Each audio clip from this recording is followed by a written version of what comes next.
नमस्ते। अर्कवंश चैनल में आपका स्वागत है। हम संक्षेप में वाल्मीकि रामायण की कथा सुन रहे हैं। पिछले भाग में हमने देखा, हनुमान अशोक वाटिका में सीता से मिलते हैं, उसे श्री राम की मुद्रिका देते हैं और उनका कुशल समाचार सुनाते हैं। सुग्रीव और श्री राम की मित्रता का वृत्त कथन करते हैं और सीता को ये विश्वास दिलाते हैं कि श्री राम वानर सेना सहित आकर रावण का बंधु बांधवों सहित वध करके उसे मुक्त करेंगे। श्री राम के लिए सीता का संदेश लेकर वहां से निकलते हैं। अब आगे। उस वन में दूसरे स्थान पर पहुंचने पर हनुमान के मन में विचार आया, मुझे शत्रु के बलाबल को जान लेना चाहिए।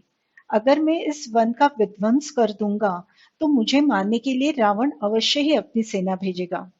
फिर मैं उससे युद्ध करूंगा और फिर किष्किंधा लौट जाऊंगा। ऐसा निश्चय करके हनुमान ने सुंदर प्रमदा वन का विध्वंस आरंभ किया। उन्होंने बड़े बड़े वृक्ष उखाड़ डाले, जलाशयों का मंथन किया, पर्वत शिखर ध्वस्त किए।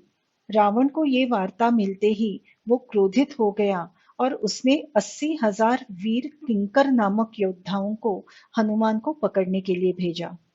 परंतु हनुमान ने उन सारे राक्षसों का वध कर दिया। फिर हनुमान ने ऊंचे चैत्य प्रासाद का विध्वंस किया, प्रहस्त पुत्र जम्बूमाली का वध किया, 7 अत्यंत बलवान मंत्री पुत्रों का वध किया, रावण के 5 महापराक्रमी सेनापतियों का वध किया। अपने सेनापतियों का वध हुआ है ये देखकर रावण ने अपने पुत्र अक्ष को हनुमान से लड़ने के लिए भेजा। हाथी, घोड़े, रथ और विशाल सेना सहित आकर उसने हनुमान पर बाणों का वर्षाव आरंभ किया। रणभूमि पर अक्ष कुमार ने प्रचंड पराक्रम प्रकट किया। उसका तेज, बल, पराक्रम तथा बाण सर्व ही वृद्धिंगत हो रहे थे। हनुमान भी तीव्र गति से आकाश में संचार करते हुए अक्षय कुमार के बाण व्यर्थ करने लगे। कुमार अक्ष का रणकौशल्य देखकर हनुमान अत्यंत आदर भाव से उसे देखने लगे। इतने में अक्ष के बाणों ने हनुमान के वक्षस्थल पर तीव्र आघात किया। हनुमान विचार करने लगे, ये महाबली कुमार बाल सूर्य के समान तेजस्वी है। बाल आयु होते हुए भी बड़ों के जैसा महान कर्म कर रहा है। ये युद्ध में सतर्क, एकाग्र चित्त है तथा शत्रु का वेग सहन करने में समर्थ है। पराक्रम तथा उत्साह से संपन्न है। इसे मानने का मन तो नहीं हो रहा है, परंतु यदि इसकी उपेक्षा की तो ये मुझे निश्चित ही पराभूत करेगा। ये विचार करके हनुमान ने हाथों से ही थप्पड़ मारकर कुमार अक्ष के 8 घोड़ों को मार दिया, उसके रथ को तोड़ दिया। तब अक्ष धनुष और तलवार लेकर आकाश में संचार करने लगा। हनुमान ने उसके दोनों पैर कसकर पकड़े और हजारों बार उसे आकाश में घुमाकर भूमि पर पटक दिया। इससे कुमार अक्ष की मृत्यु हो गई। अपने पुत्र के वध की वार्ता सुनकर रावण ने किसी तरह अपने मन को स्थिर किया और देवतुल्य पराक्रमी युवराज इंद्रजीत से कहा, तुमने ब्रह्मदेव की आराधना करके अनेक प्रकार के अस्त्रों का ज्ञान प्राप्त किया है। तुम अपने बाहुबल से तो सुरक्षित हो ही, परंतु तपोबल से और भी अभिरक्षित हो गए हो। मुझ में जो तीनों लोकों पर विजय प्राप्त करने की शक्ति है, वैसी ही तुम में भी है। उस वानर ने हमारे बड़े बड़े बल पराक्रम संपन्न राक्षसों का वध किया है। वानर के प्रभाव और पराक्रम की ओर ध्यान देकर फिर अपने बलाबल का विचार करके प्रयत्न करना।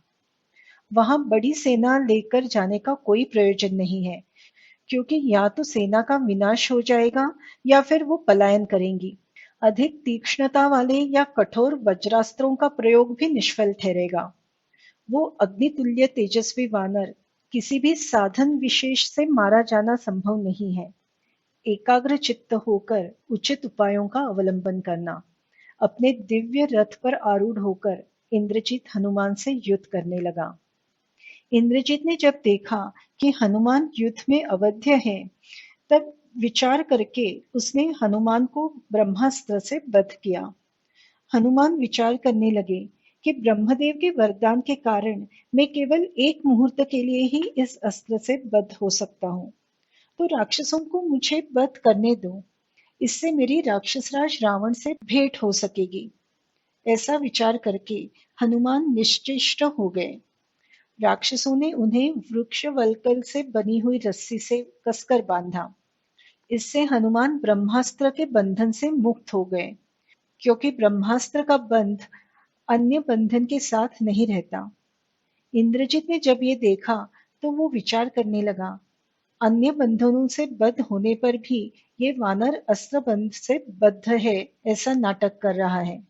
अरे अरे, इन राक्षसों ने मेरा सारा काम विफल कर दिया।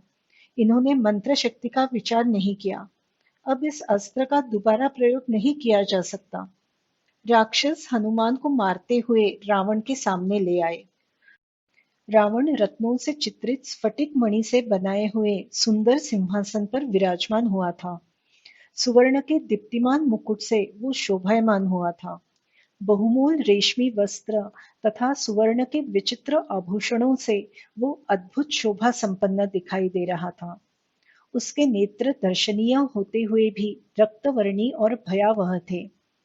हनुमान ने देखा कि 10 मस्तक धारण करने वाला रावण अनेक शिखरों से शोभिवंत मंदार पर्वत के समान प्रतीत हो रहा था।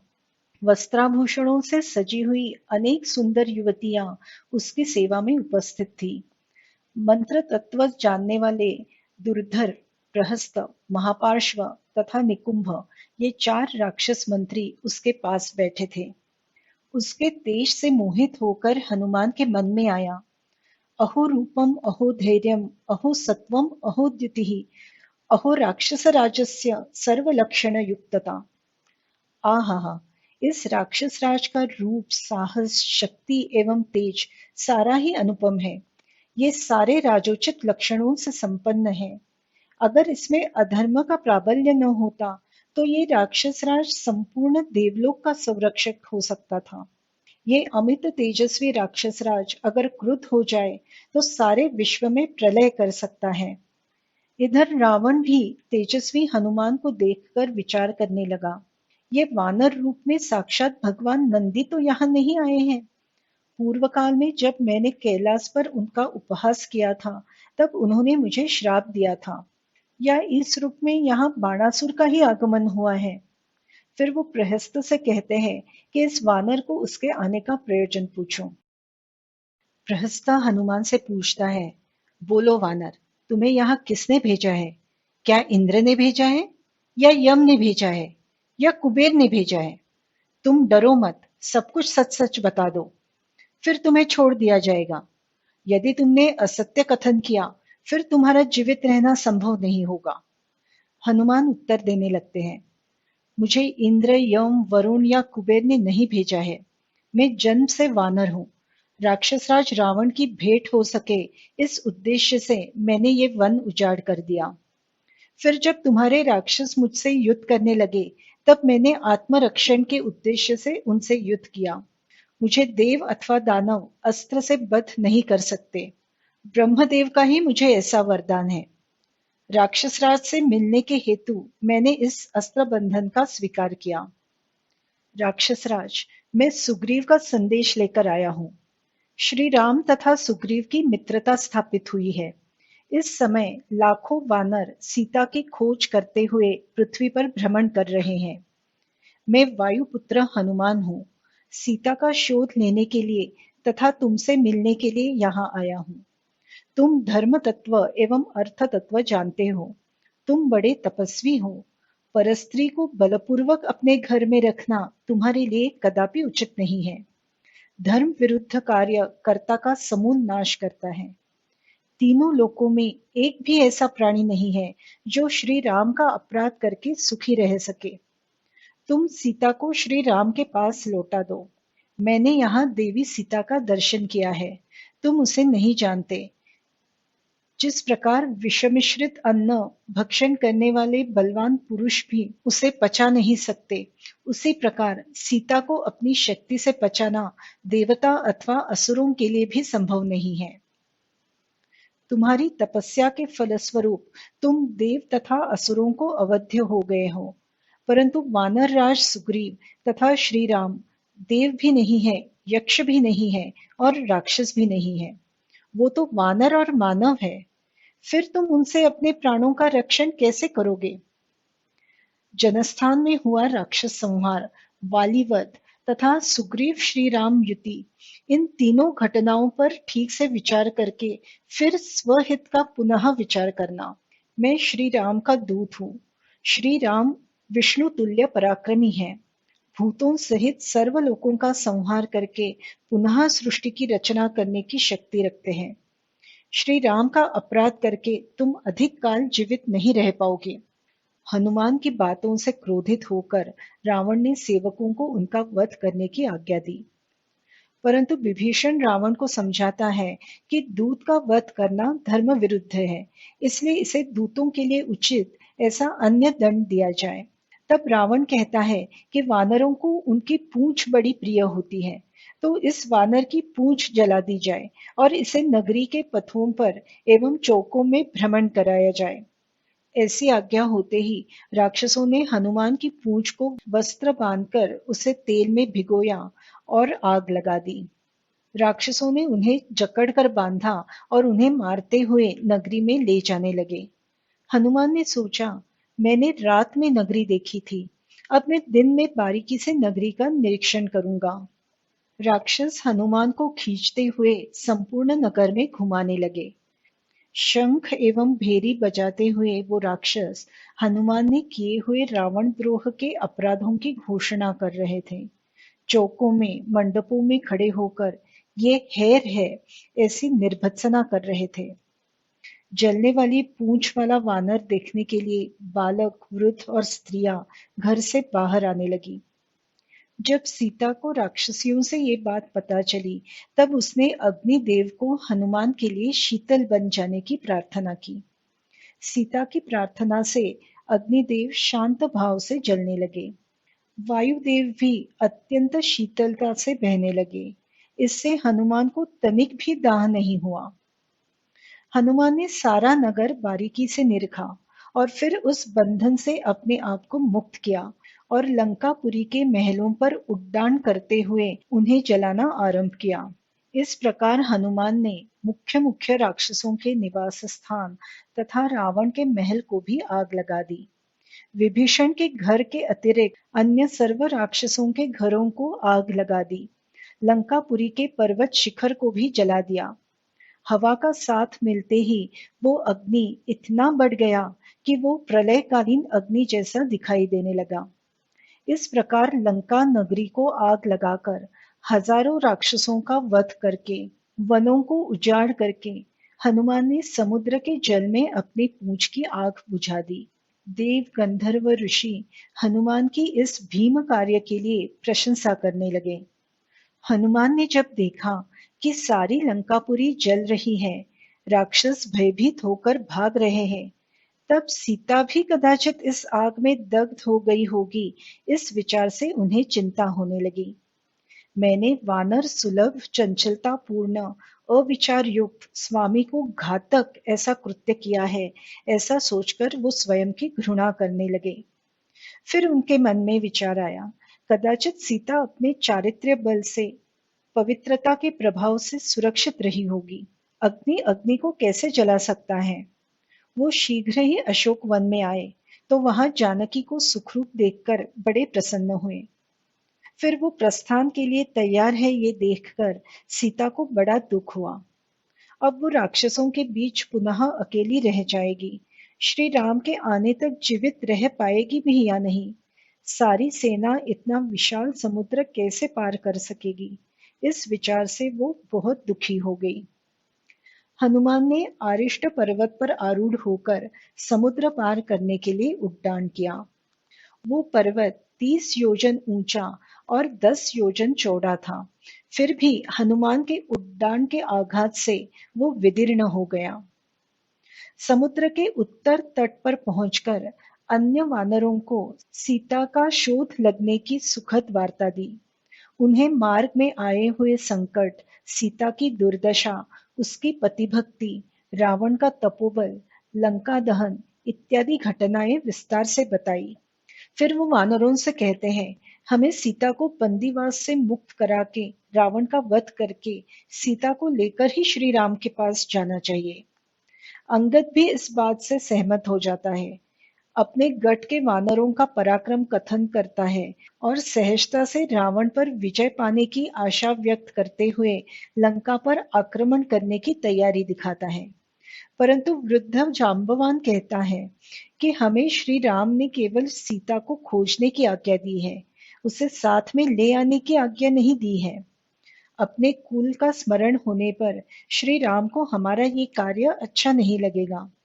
उन्होंने सारे वानरों के सामने सीता को जीतने की प्रतिज्ञा की है, वो मिथ्या नहीं होनी चाहिए। जाम्बवान की बात सुनकर सारे वानर किष्किंधा जाने के लिए अत्यंत उत्साह से निकलते हैं। मार्ग में सुग्रीव द्वारा सुरक्षित रखे गए मधुवन में जाकर यथेच्छा मधु सेवन करते हैं। हर्षोल्लास में वहां उधम मचाते हैं, वहां के रक्षकों को भी मारपीट करते हैं। तब वहां का मुख्य रक्षक दधिमुख नामक वानर सुग्रीव से मिलकर वानरों द्वारा मधुवन लूटने का वृत्त निवेदन करता है। लक्ष्मण सुग्रीव से पूछते हैं, ये वनरक्षक क्रोधित होकर यहाँ क्यों आया है? सुग्रीव कहता है, ये वीर वानर दधिमुख मधुवन का मुख्य रक्षक है। अंगद आदि वीर वानरों ने मधुवन का सारा मध प्राशन किया, वहां के फलों को भी भक्षण किया। जब रक्षकों ने उन्हें रोकने का प्रयास किया, तब वानरों ने उनकी बहुत पिटाई की।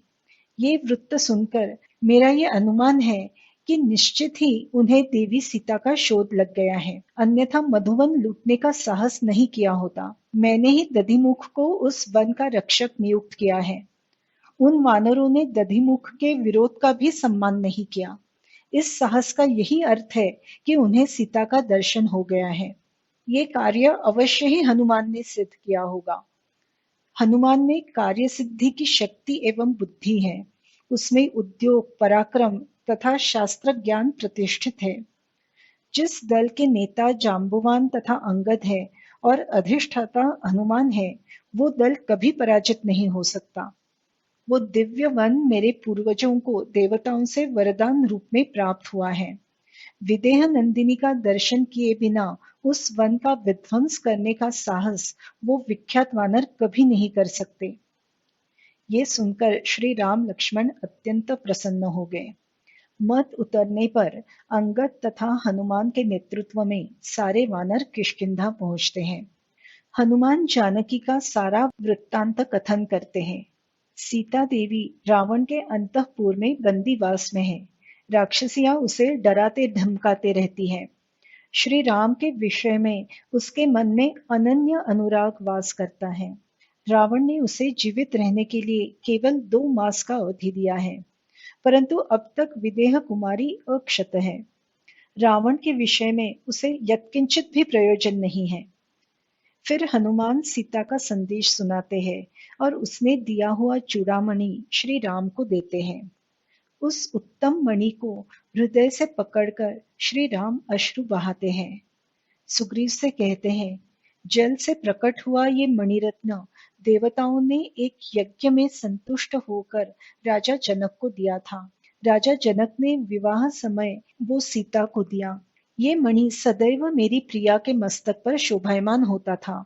इस मणि को देखकर आज मुझे जैसे मेरे पूज्य पिता तथा राजा जनक का भी दर्शन हुआ है। फिर वो हनुमान से पूछते हैं, जिस प्रकार मूर्छित हुए व्यक्ति पर जल का छिड़काव किया जाता है, उसी प्रकार इस मूर्छित हुए राम पर सीता ने कौन से शीतल शब्दों का छिड़काव किया है? वो सारे वाक्य मुझे बताओ, पुनः पुनः कथन करो। हनुमान उनका सीता से हुआ वार्तालाप विस्तार से कथन करते हैं। यहाँ पर सुंदर कांड की समाप्ति होती है।